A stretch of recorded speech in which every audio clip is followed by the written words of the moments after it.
Who remembers Haruhi Suzumiya? This is a 2000s anime icon that took the anime community by storm when Kyoto Animation adapted the light novels in 2006. It turned voice actress Aya Hirano into an idol and entertained us with a slice of life stories and absurd misadventures that goes on with the SOS Brigade. Nowadays though, Haruhi barely gets brought up by the community, especially with the new franchises that have come about since then. The anime has remained dormant for a decade and no season 3 in sight.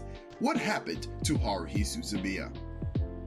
The Melancholy of Haruhi Suzumiya was adapted from a light novel series that first published in 2003. The novels followed your ordinary guy named Kyon, whose life gets completely turned around after he's approached by the wacky Haruhi Suzumiya, who is on a quest to search for anything that isn't normal, basically things within the supernatural or extraordinary. Unbeknownst to her, the other members she winds up adding to the brigade are all beings of alternate universes. Yuki Nagato is an alien interface who in her free time reads books for a living, Mikuru Asahina is a time traveler from the future, and Itsuki Koizumi is an esper working for a secret society. Throughout the series, we live day by day, reading the stories of these 5 individuals who go through high school life doing ordinary things, while Haruhi tries to make the most of her life. We learn that she finds typical life boring, and is desperate to do stuff that normal society wouldn't dare touch with a 40-foot pole. The light novels will go on to run for 11 volumes from 2003 to 2011, with a 12th volume eventually coming out in 2020, after a 9-year hiatus. The anime, like I said, was produced by Kyoto Animation in 2006, and would go on to run for 13 or 14 episodes. They also had the luxury of airing out of order, meaning all the episodes were not shown in chronological order. This is a typical topic that comes to mind when many fans speak about what's the best way to watch the Haruhi Suzumiya anime. People say to watch the series as it aired in 2006, or to watch the 2009 reruns, or to watch the Funimation version where all the episodes were told in chronological order. The talks about what way to watch it got so iconic that it became involved in a 4chan math solution. Only Haruhi could do that. Whatever order you decide is up to you, but regardless of how we watched it, Haruhi Suzumiya was a massive success. The series was a phenomenon in Japan. You could not escape the hare hare yukai dance wherever you went. It was insane.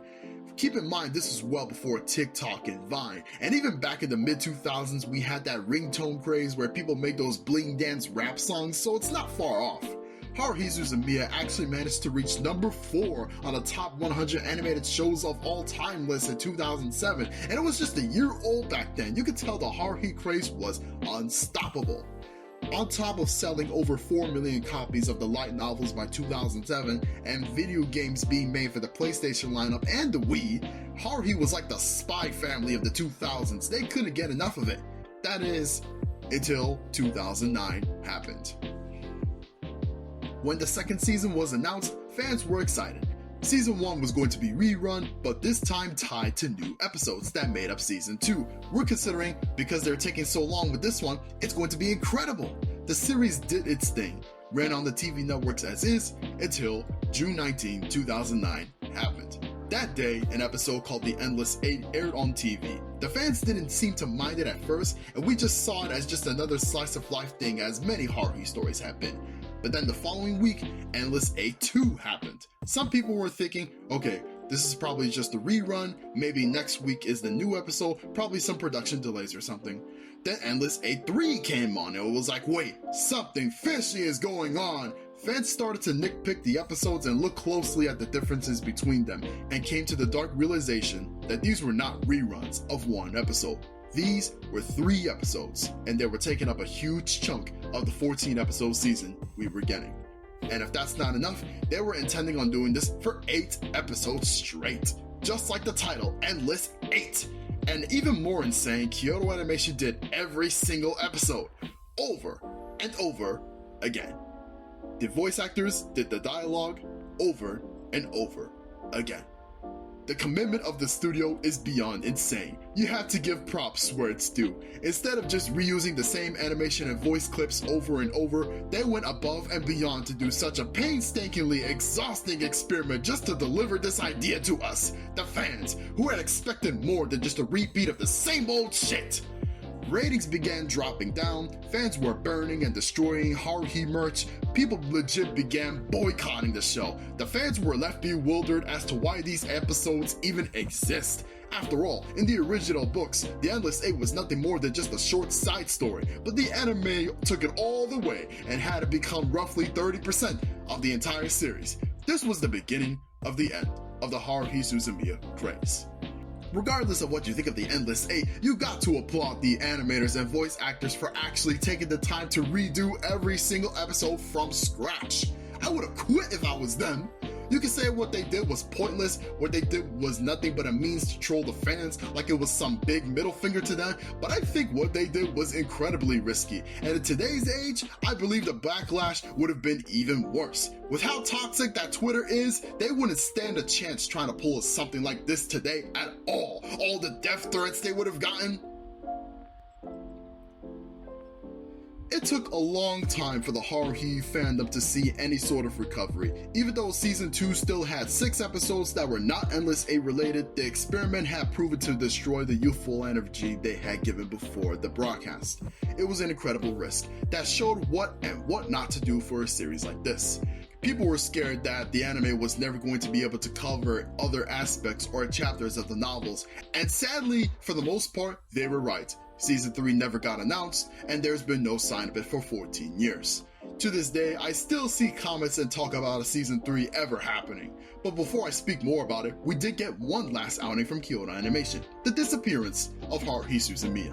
This attempts to make up for all the space that Endless 8 had taken from Season 2, and even ties in the frustration of that arc into Yuki's character in this movie. This 2.5-hour time travel movie shows how important that Haruhi is to Kion's life, and how the impact of everyone involved is what makes life with the SOS Brigade all the more exciting, even if a lot of the misadventures they have tended to go on drain them one way or the other.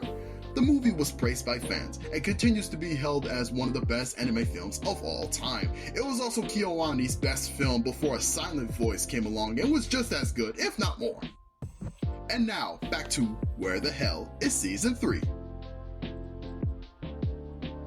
As I said, it's been 14 years since the series ended, 13 if you count the movie. KyoAni has since gone on to do other fantastic series since then, and it's clear that they've since moved on from Haruhi Suzumiya. It didn't help that during the time that's passed, Aya Hirano went through a controversy of her own where she allegedly slept with her bandmates, causing her to be blacklisted from much of the anime industry, with the exception of stuff like Fairy Tail, which the role of Lucy kept her busy in the meantime. The light novels entered a hiatus in 2011, which put the Haruhi franchise on hold, and as a result became a curious piece of history. This was a dark time to be a Haruhi fan, but it can't be denied that the nostalgia fans held dearly would, and forever, be legendary in otaku culture for years to come. Oh yeah, we also did have those 3D chibi shorts called Haruhi-chan Suzumiya. While it wasn't a season of the show, I do think those were pretty cute. It still had its own level of absurdity as we've come to expect from Haruhi's type of character, and frankly, some of these shorts are pretty underrated. You should check them out sometime. In 2023, while we still have gotten that 12th novel, there's still not a Season 3 in sight. In fact, I think it's more likely that the anime could get remade instead. We saw it with JoJo, Fruits Basket, and Yurusei Yatsura, so I don't see why Haruhi shouldn't get one too. That being said, we do have to give props to the 2006 anime we do have. The animation done by KyoAni holds up really well, and still could be released in this style today. Lots of anime since then have had similar styles, and Haruhi really is that middle child between the classic 90s style and the modern style we know today. She's like a highway or a gate between generations. In addition, the voice actors are still active about the Haruhi franchise to this day, and have even done musicals and other things celebrating the legacy of Haruhi Suzumiya, which shows the spirit isn't dead just yet. I could definitely see them return to voice them for a new season, remake, or a special, whatever it may be. I know Aya Hirano would very well be up for it. What will be the fate of Haruhi Suzumiya remains unknown, but whatever it may be, she still remains a 2000s anime icon. What do you think of Haruhi Suzumiya? Do you have nostalgia for the franchise? Are you fond of the anime or the light novels? And do you think we'll ever get anything new going forward? Let me know in the comments below. Thanks for watching this video. Please like it and subscribe to this channel. Thanks for watching.